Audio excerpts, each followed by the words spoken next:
Assalamualaikum warahmatullahi wabarakatuh. Alhamdulillahirabbil alamin wa bihi nasta'in wa ala umuri dunya waddin wa ala alihi wa sahbihi ajma'in. Amma ba'du. Pertama-tama marilah kita panjatkan puja dan puji syukur kita kehadirat Allah Subhanahu wa taala yang telah melimpahkan rahmat, hidayat dan syafaatnya kepada kita semua sehingga kita semua dapat diberi kesehatan dan dapat beraktivitas sampai saat ini. Kedua kalinya sholawat serta salam selalu kita curahkan kepada junjungan kita Nabi Agung Nabi besar Muhammad Sallallahu Alaihi Wasallam dan yang kita nantikan syafaatnya nanti di yaumil kiamah. Ketiga kalinya di sini kami selaku dari kelompok 3 akan menjelaskan sedikit materi tentang pendidikan Islam masa kerajaan di luar Jawa. Assalamualaikum warahmatullahi wabarakatuh. Di sini saya akan menjelaskan mengenai sejarah tumbuh dan berkembangnya pendidikan Islam yang ada di dua kerajaan, yaitu Kerajaan Samudra Pasai dan Kerajaan Aceh Darussalam. Yang pertama adalah Kerajaan Samudra Pasai. Kerajaan Samudra Pasai adalah kerajaan Islam pertama yang ada di Indonesia. Letaknya yaitu di pesisir pantai utara Sumatera atau di sekitar kota Lok Sunawe atau yang kita sebut sekarang sebagai Aceh Utara.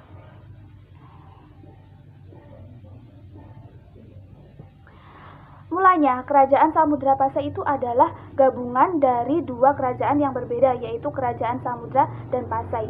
Yang menyatukan adalah Maurah Siluh atau yang kita kenal sebagai Sultan Malik As-Saleh.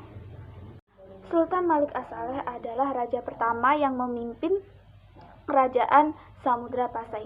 Pada masa Kerajaan Samudra Pasai dipimpin oleh Sultan Malik As-Saleh, Kerajaan Samudra Pasai itu mengalami berbagai kemajuan. Salah satunya yaitu Kerajaan Samudra Pasai menjadi pusat perdagangan karena sering disinggahi oleh saudagar-saudagar atau pedagang-pedagang dari Gujarat, China, atau Arab.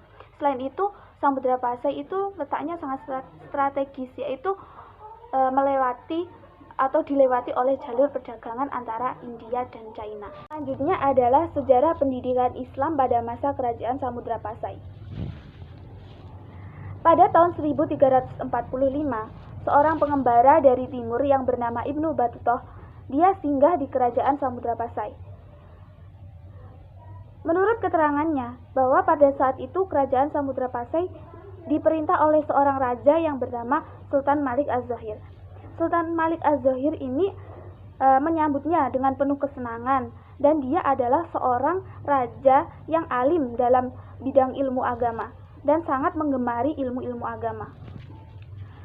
Menurut keterangan dari Ibnu Battuta, pada saat itu penduduk Sumatera sudah menganut mazhab Syafi'i. Keterangan dari Ibnu Battuta ini dapat ditarik kesimpulan bahwa pendidikan yang berlaku di zaman Kerajaan Samudra Pasai adalah sebagai berikut. Yang pertama, materi pendidikan yang diajarkan adalah menganut mazhab Syafi'i. Dan yang kedua adalah sistem pendidikannya, yaitu berupa majelis taklim atau halaqah yang berada di masjid-masjid. Yang ketiga, tokoh pemerintahannya merangkap sebagai tokoh agama. Yang keempat, biaya pendidikannya bersumber dari negara. Seiring berkembangnya zaman, Samudra Pasai mengalami kemunduran. Hingga pada tahun 1360, Kerajaan Majapahit berhasil untuk menaklukkan Kerajaan Samudra Pasai dan berakhirlah kekuasaan Kerajaan Samudra Pasai. Yang kedua adalah sejarah tumbuh dan berkembangnya pendidikan Islam yang ada di Kerajaan Aceh Darussalam. Kerajaan Aceh Darussalam adalah kerajaan yang berdiri pada abad ke-15 Masehi atau tahun 1496 Masehi. Pendirinya adalah Sultan Ali Mughayat Shah. Mulanya, Kerajaan Aceh Darussalam itu peleburan antara dua kerajaan, yaitu Kerajaan Islam Aceh di belahan barat dan Kerajaan Islam Samudra Pasai yang ada di timur. Raja pertama Kesultanan Aceh adalah Sultan Ali Mughayat Shah. Pada tahun 1528, Sultan Ali Mughayat Shah digantikan oleh putranya bernama Salahuddin. Kemudian, Pada tahun 1537, Salahuddin digantikan oleh Sultan Alauddin Riayat Shah yang berkuasa hingga tahun 1568 Masehi. Seiring berjalannya waktu, Kesultanan Aceh mengalami berbagai macam perkembangan, khususnya pada saat pemerintahan dipimpin oleh Sultan Iskandar Muda, yaitu pada tahun 1607 sampai dengan 1636 Masehi. Pada masa kepemimpinan Sultan Iskandar Muda, Kesultanan Aceh berhasil memukul mundur serangan dari bangsa Portugis dari Selat Malaka. Selain itu, Aceh juga melakukan hubungan diplomatik dengan semua bangsa yang melayari Lautan Hindia. Pada saat Kesultanan Aceh dipimpin oleh seorang raja yang bernama Sultan Iskandar Sani, yaitu pada tahun 1641, Kesultanan Aceh mengalami beberapa kemunduran. Beberapa faktor yang menyebabkan kemunduran yang ada di Kesultanan Aceh, diantaranya makin menguatnya kekuasaan Belanda di Pulau Sumatera dan Selat Malaka, ditandai dengan jatuhnya beberapa wilayah ke tangan Belanda seperti wilayah Minangkabau, Siak, Tapanuli, Mandailing, Deli, dan Bengkulu. Faktor penting lainnya yang menyebabkan runtuhnya Kesultanan Aceh yaitu karena adanya perebutan kekuasaan di antara pewaris tahta Kesultanan Aceh. Pada saat Kesultanan Aceh diperintah oleh raja yang bernama Sultan Iskandar Muda, Kesultanan Aceh mengalami berbagai perkembangan. Salah satunya yaitu banyak menjalin hubungan dengan kerajaan Islam yang ada di Timur Tengah, seperti kerajaan Turki. Sehingga menyebabkan banyak sekali pujangga-pujangga yang berasal dari Timur Tengah datang ke kerajaan Aceh. Di antara para ulama yang datang ke Kesultanan Aceh adalah Muhammad Azhari yang mengajar ilmu metafisika, Syekh Abdul Khair Ibnu Syekh Hajar, ahli dalam bidang pragmatik, dan Muhammad Yamani, ahli dalam bidang ilmu usul fikih, dan Syekh Muhammad Jailani Ibnu Hasan yang mengajar tentang logika. Tokoh pendidikan agama Islam lainnya yang terkenal di Aceh adalah Hamzah Fansuri. Ia merupakan seorang pujangga dan guru agama yang terkenal dengan kitabnya atau dengan kitab-kitab yang berisi dengan ajaran tasawuf. Di antara karya-karya Hamzah Fansuri adalah Asrar al-Aufin, Syarab al-Ashkin, dan Zufat al-Nuwahidin. Pada saat kerajaan Aceh dipimpin oleh seorang raja yang bernama Sultan Iskandar Muda, yaitu pada tahun ke-1607 sampai 1636 Masehi, Sultan Iskandar Muda memerintah ajudannya untuk membuat atau mendirikan masjid sebagai tempat beribadah umat Islam. Salah satu masjid yang paling terkenal adalah Masjid Baitul Rahman, yang juga dijadikan sebagai perguruan tinggi dan mempunyai 17 fakultas. Dengan melihat banyaknya para ulama dan pujangga-pujangga yang datang ke Aceh dan juga adanya perguruan tinggi yang ada di Aceh, maka dapat dipastikan bahwa Kesultanan Aceh pada saat itu merupakan pusat studi Islam. Sekian penjelasan saya mengenai sejarah tumbuh dan berkembangnya pendidikan Islam yang ada di dua kerajaan, yaitu Kerajaan Samudra Pasai dan Kerajaan Aceh Darussalam. Baik, di sini saya Nurul Alimatul Hargianti. Di sini saya akan menjelaskan tentang pendidikan Islam di Kerajaan Luar Jawa, yaitu tepatnya di daerah Sumatera atau di Kerajaan Perlak. Nah, Perlak sendiri saat ini berada di wilayah Aceh Timur. Nah, berdasarkan teori Mekah, para ahli sejarah Islam menyimpulkan bahwa kerajaan pertama Islam berada di daerah Perlak, yaitu Kerajaan Perlak. Nah, Kerajaan Perlak sendiri berdiri pada tahun 840 Masehi dan bertahan hingga tahun 1292 Masehi. Pada tanggal 1 Muharram 840, Kerajaan Islam Perlak ini diproklamasikan dan dipimpin oleh Sultan pertamanya yang bergelar Sultan Alauddin Maulana Aziz Shah. Beliau adalah putra Indo-Arab. Nah, sedangkan raja atau sultan terakhir yaitu Sultan ke-18 menjabat pada tahun 1267 sampai 1292 yang bernama Sultan Mahdum Alaidin Malik Abdul Aziz Johan Berdaulat. Saat beliau meninggal, kerajaan Perla ini disatukan dengan kerajaan Samudra Pasai, yaitu di bawah pemerintahan Sultan Samudra Pasai yang bernama Muhammad Malik Az-Zahir. Nah, sedangkan pendidikan Islam di kerajaan Perla telah dibuktikan dengan didirikannya sebuah institusi Islam, pendidikan Islam yang bernama Zawiyah Bukit Cibrek yang diresmikan pada tahun 865 Masehi. Nah, selanjutnya pada masa pemerintahan Sultan Alaidin Sayyid Muhammad Abasyah pada tahun 883 sampai 935 Masehi, pada saat beliau menjabat, beliau telah mendirikan sebuah lembaga pendidikan baru juga yang bernama Dayah Cotkala yang berdiri pada tahun 899 Masehi di sebuah dataran yang disebut Aramania di sebelah selatan Banda Perla. Lembaga ini ditujukan untuk meningkatkan kemajuan ilmu pengetahuan pada saat itu. Nah, Dayah Cotkala ini merupakan pusat pendidikan pertama di Asia Tenggara yang tenaga pengajarnya didatangkan dari Arab, Persia, dan India. Nah, di kerajaan Perla ini bentuk pengajian di surau dan masjid sudah berkembang luas di wilayah kerajaan Perla. Jadi tempat belajarnya itu selain di institusi pendidikan Islam juga ada pengajian di surau dan masjid. Nah, selanjutnya yaitu kerajaan di Kalimantan, tepatnya di Kerajaan Banjar. Proses Islamisasi atau proses penyebaran Islam di Kalimantan dimulai dengan kontak langsung antara Pangeran Samudra dengan Kerajaan Demak, di mana pada saat itu Pangeran Samudra meminta pertolongan kepada Raja Demak untuk ikut berperang melawan pamannya dan merebut kerajaan dan merebut negara Daha. Nah, Sultan Demak pun menyanggupi dan menyetujui dengan syarat jika menang, Pangeran Samudra beserta pengikutnya akan masuk Islam.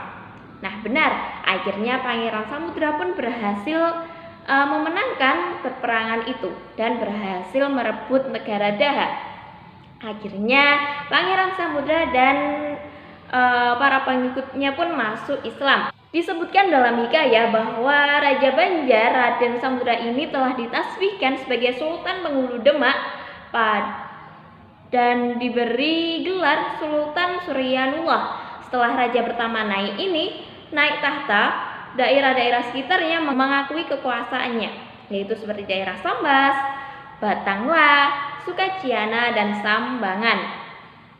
Nah, perkembangan yang sangat menggembirakan pada tahun 1710 Masehi di zaman kerajaan Islam Banjar ke-7 telah lahir Syekh Muhammad Arsyad Al-Banjari. Nah, Syekh Muhammad Arsyad Al-Banjari ini telah mengembangkan pendidikan Islam di Kalimantan. Seperti ia mendirikan sebuah pondok pesantren untuk menampung para santrinya untuk menuntut ilmu dari berbagai pelosok Kalimantan. Nah, pondok pesantren ini dinamakan Pondok Pesantren Darussalam yang berada di Kampung Dalam Pagar. Nah, Syekh Muhammad Arsyad Al-Banjari ini memberikan pengajian kitab dengan sistem halakoh, di mana beliau menerjemahkan kitab menggunakan bahasa Banjar, sedangkan para santrinya menyimak. Nah, begitu adalah pendidikan di Kalimantan. Selanjutnya, kerajaan Islam di daerah Sulawesi, tepatnya di Kerajaan Gorontalo. Kedatangan Islam di Sulawesi Selatan agak terlambat dibandingkan dengan daerah lainnya di Indonesia. Menurut Lontara Patorioloang atau Lontara Sejarah, pada masa pemerintahan Raja Goa ke-10, yaitu Tony Palangga yang menjabat pada tahun 1546 sampai 1565, baru ditemukan sebuah perkampungan muslim di Makassar. Nah, penerimaan Islam Raja Goa dan Talo seperti termuat dalam lontara tersebut terjadi pada malam Jumat 14 Jumadil Awal tahun 1014 Hijriah atau 22 September 1605 Masehi. Nah, orang pertama yang menerima Islam adalah mengkabumi kerajaan Goa yang juga menjabat sebagai Raja Talo bernama I Malingkang Daeng Manyonri. Dia kemudian mendapatkan nama Islam menjadi Sultan Abdullah Awalul Islam. Nah, di Sulawesi penyebaran Islam dari Kesultanan Islam diterapkan dalam institusi kerajaan Goa, Talo, Bone, Wajo, dan Luwu serta Sopeng. Dari Sulawesi Selatan, agama Islam pun mengembang ke Sulawesi Tengah dan Sulawesi Utara, yaitu seperti Manado, Gorontalo, Bima, Lombok, dan Sumbawa. Nah, sedangkan pendidikan di daerah Sulawesi sendiri, yaitu kerajaan Goa, Talo, dan sekitarnya, raja-raja di daerah sana memiliki peran dalam membangun pendidikan Islam di sana, seperti memperluas dan menyempurnakan masjid, mendatangkan ulama dari Madinah, dan juga mengeluarkan perintah kepada raja-raja di bawahnya untuk memelihara dan memperbaiki masjid, serta jika daerah yang belum ada masjidnya untuk dibangunkan masjid agar masyarakat di sana bisa sholat berjamaah. Nah, di kerajaan Bone sendiri juga mendirikan sebuah lembaga, sebuah madrasah yang diberi nama Madrasah Amirah yang terletak di Watampone. Nah, tidak seperti daerah Jawa dan Sumatera, di daerah Sulawesi Selatan ini pendidikan Islam mengalami stagnasi hingga tahun 1928, di mana ditandai dengan datangnya Angre Guru Haji atau AGH Muhammad As'ad, ulama kelahiran Mekah yang masih berdarah Bugis ini kembali ke tanah leluhurnya, yaitu Wajo. Di sana beliau mendirikan sekolah Islam yang diberi nama Madrasah Arabiyah Islamiyah atau MAI pada tahun 1953. Madrasah ini berubah menjadi Pesantren As'adiyah Sengkang. Lembaga ini gilirannya mencetak ulama-ulama besar di kawasan Indonesia Timur dan menjadi genealogi pendidikan Islam kemudian. Nah, selain MAI tadi, bentuk pengajaran pun berbeda, yakni dalam bentuk langgar di pengajian di masjid, dan keduanya dalam bentuk sekolah berjenjang kelas. Nah, demikian dari pendidikan di daerah Sulawesi, yaitu tepatnya di kerajaan Goa, Talo, dan kerajaan bawahannya. Baik, yang pertama, sejarah tumbuh dan berkembangnya kerajaan Islam di luar Jawa yang selanjutnya yaitu Kerajaan Ternate Tidore. Islam memasuki Maluku sekitar pada pertengahan abad ke-15. Pada awalnya yang disebut dengan Maluku meliputi Ternate, Tidore, Makian, dan Moti. Secara keseluruhan, keempat wilayah itu disebut dengan Moloku Kieraha, artinya persatuan empat kolano atau kerajaan. Kerajaan Gapi atau yang kemudian lebih dikenal sebagai Kesultanan Ternate adalah salah satu dari 4 kerajaan Islam di Maluku dan merupakan salah satu kerajaan Islam tertua di Nusantara. Didirikan oleh Bab Mashur Malamo pada tahun 1257. Kesultanan Ternate memiliki peran penting di kawasan timur Nusantara antara abad ke-13 hingga abad ke-17. Kesultanan Ternate menikmati kegemilangan di paruh abad ke-16 berkat perdagangan rempah-rempah dan kekuatan militernya. Di masa jaya kekuasaannya membentang mencakup wilayah Maluku, Sulawesi Utara, Timur, dan Tengah, bagian selatan Kepulauan Filipina hingga sejauh Kepulauan Marshall di Pasifik. Kolano Marhum, penguasa Ternate ke-18, adalah raja pertama yang diketahui memeluk Islam bersama seluruh kerabat dan pejabat istana. Pengganti Kolano Marhum adalah putranya, Zainal Abidin. Beberapa langkah yang diambil Sultan Zainal Abidin adalah meninggalkan gelar Kolano dan menggantinya dengan Sultan. Islam diakui sebagai agama resmi kerajaan, syariat Islam diberlakukan, membentuk lembaga kerajaan sesuai hukum Islam dengan melibatkan para ulama.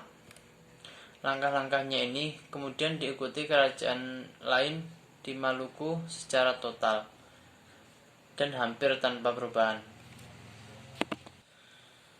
Dan yang kedua yaitu sejarah tumbuh dan berkembangnya pendidikan Islam pada masa kerajaan di Provinsi Maluku. Maluku, khususnya kerajaan Ternate, perkembangan Islam berjalan lambat dan mendapat tantangan dari penduduk yang masih terikat pada kepercayaan lama, sehingga penyembahan patung-patung masih terus berlangsung bercampur dengan ajaran Islam dan menyebabkan akal pikiran rakyat mengambang dalam keraguan. Kedatangan dan perkembangan agama Islam di Ternate dan daerah-daerah taklukannya berkaitan erat dengan Sultan. Penyebaran dakwah melalui jalur atas ini melahirkan kelompok-kelompok masyarakat yang lebih bercorak formalitas. Pendidikan agama berlangsung secara tradisional.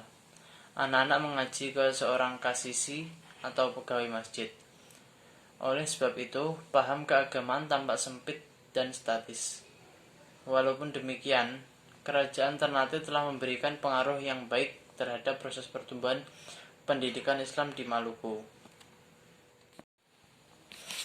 Baiklah, cukup sekian sedikit materi yang dapat kami sampaikan. Jika ada kurang lebihnya, kami mohon maaf. Wabillahi taufiq wal hidayah. Wassalamualaikum warahmatullahi wabarakatuh.